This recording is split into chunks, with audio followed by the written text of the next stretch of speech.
Okay, I'm here with Mal Gates as we're doing a bit of review of 2014 and looking ahead to 2015. Mal, let's start with the 2014. It's quite a big year. Where do you want to start? Yeah, it was a really successful, massive year for the gym. Obviously, we had a new addition, Tom Whitfield. He made his debut in 2014, won both his fights. Obviously, Anthony's career progressed within the English title to add to his Northern Area title. And obviously, we finished the year off in a barnstorming fight with Lee Mould against Craig Dixon, which brought another belt to the gym. And you know, it's really ended a successful year for us. And obviously, with the great, obviously Tom getting two wins out of 2. All the lads still unbeaten at the moment, and obviously with Nella and Lee as well. Both of them North East Fight of the Year contenders. Nella tells me they've been having a bit of banter as to whose fight was the better. Yeah, obviously I'm going to abstain from that. They both put on tremendous performances, you know. But from a trainer's point of view, it's got to be proud when you think that your guys were both in the fights that were basically contenders for the fight of the year. Yeah, I mean, you mentioned as being a trainer. I think my job as a trainer is obviously to bring the best of the ability that the lads have got and give them the confidence to perform, you know. I mean, it's not about me, it's all about the lads. They're the lads who's got the ability, and they are lads who's getting there and doing it, you know. Yeah, but it's great that you're very humble about it, Mal, but it's not just the training that you do, it's the general teamwork that you can sense within the gym here. I mean, that can't be by accident. No, I mean, there's a great sense of camaraderie in the gym. I mean, I forget who coined the phrase, if you fight one, you fight with all, you know. And it's like on a fight night, they're all there, they all walk out together, they're all together in the dressing room, they all walk to do the ring walk together, they get in the ring, they celebrate together. You know, we win together, and you know, hopefully we don't lose together, but you know, we're always together, whatever happens, you know. And that's always been the case as long as I've been covering boxing in the region, so it's, like I say, it's not by chance, there's a deliberate sort of... Yeah, I think one of my major which is my man management skills, you know, and getting the best out of them. Basically, I'm in the gym every night with them, and the lads will tell you if they want to train on an afternoon, I'm here. If they want to train on the night, I'm here, you know. It's bringing the best out of them, you know, and obviously it rubs off on each other, you know. I mean, I was happy with having the lads I had, and obviously Tom came to the gym and he's fitted in great, you know. We call him the quiet man. He comes in, he gets on with it, you know. His biggest thing he needs to do is believe in himself a little bit more, you know. I mean, Tom's natural ability is tremendous, you know. He's physically, for the weight, you know, he's a great athlete. He just needs to believe in himself a little bit more, and you know, and it'll come with fights, it'll come with experience. Comes with time, isn't it? He hasn't lost a round, you know. He's won both his fights, he's won every round, and he hasn't boxed nuggets. He's had good, decent little tests there, you know. Well, obviously, while we're on the subject of Tom, moving into 2015, obviously the lads got a few fights slated in, but obviously Tom's scheduled to fight on March the 8th. March 8th on Phil Jeffrey's show against obviously Dan Cope, another good lad, another lad who's got a lot of potential, you know. So it's a genuine, it's a phrase a lot of promoters say to sell tickets, but this is a 50-50 fight. They're both good lads, they've both got 2 wins, and they've both got ambition, you know. Well, I can't remember who it was actually saying at the Rising Stars show earlier on in the month there, and they were saying about obviously with Tom fighting Dan Cope, it's a fight that neither one of them actually needs at this stage, but for me that's more credit to both of them for actually taking the fight on. I mean, somebody's all has to go, but I think the unbeaten records historically have been too protected, and it's more important to get the right fights, I think.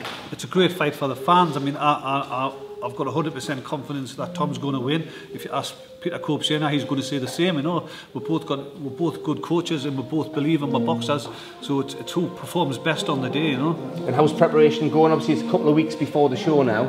It's gone fantastic. I mean, his weight's right down there. He's on the weight. His conditioning's great. We're doing my track work. He's sparring with a kid called Lee Mould, who makes you work in your sparring, you know. So we spars with Billy as well. Billy's there for the speed work. Lee's there obviously for the strength work, you know. And pad sessions, we're doing my pad drills.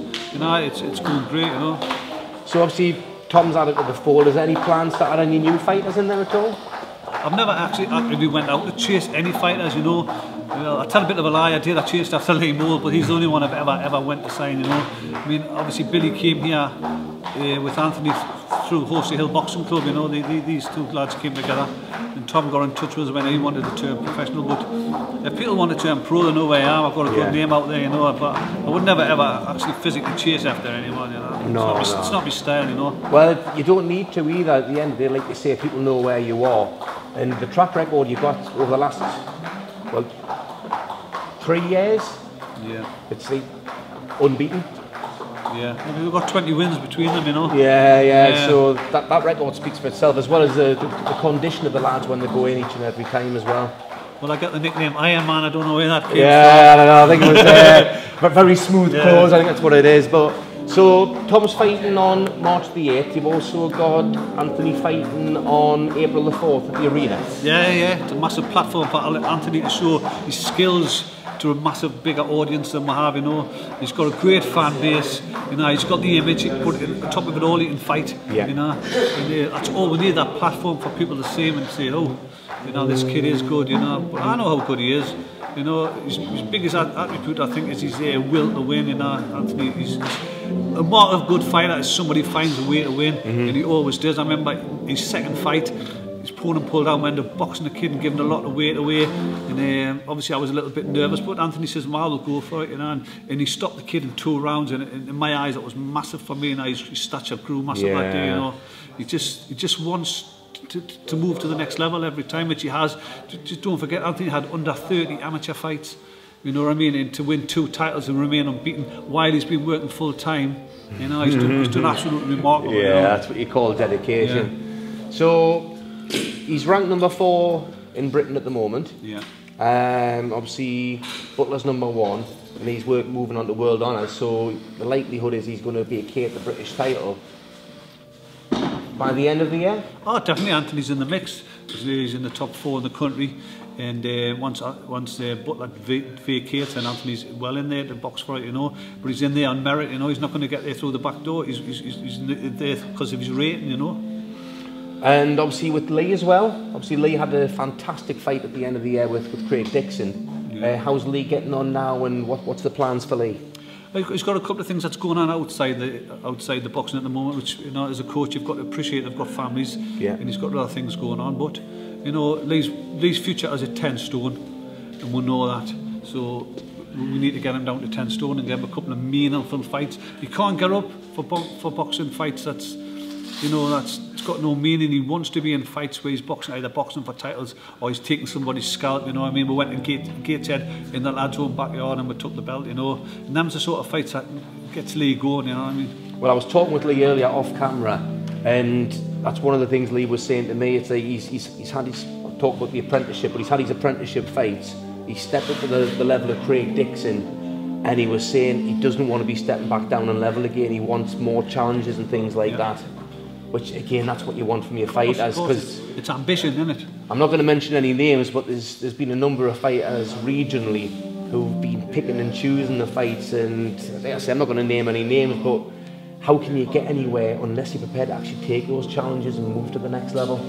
Yeah, it's a two-way thing here. I mean, we speak often. I speak to Anthony who we're going to box. I speak to Lee who we're going to box. At the end of the day, it's moving on in levels. You know what I mean? At the right time as well. Yeah, at the right time, and getting the right opponents. You know. So well, that sounds like plenty going on at the moment. And how's everything with you? Obviously, we're talking about the fighters. How's the main man? I'm just me, you know. I come in and get on with it. At the end of the day, it's absolute pleasure training these sort of kids, you know. I look forward coming to the gym, you know. Well, just to like to say, obviously, just hanging around the gym as we're getting ready to do the filming and things like that. Just the banter that's going round, you can see the lads just love. I mean, not all the one-liners that come out and stuff, but just having that happy atmosphere in here, it's essential, and it's just great to be in here as well, to be honest. Well, we'll come in, we'll have a bit carry on, and we'll get out to work, you know, and it proves in the results that we're having. You know, the lads put the graft in, you know, for want of a better way, our steership. And obviously I've got Sean, who's been a massive help since he came on board, you know, Sean Wilson. He's like my right-hand man, you know, and if I'm doing pads, he'll be doing the circuits, and we gel well together, and we work together, you know what I mean. There we go. It's all about learning and growing, mate. Mal, it's been an absolute pleasure. Thank you. And I'll see you before fight night. Thank you very much. Cheers, man. Mal Gates.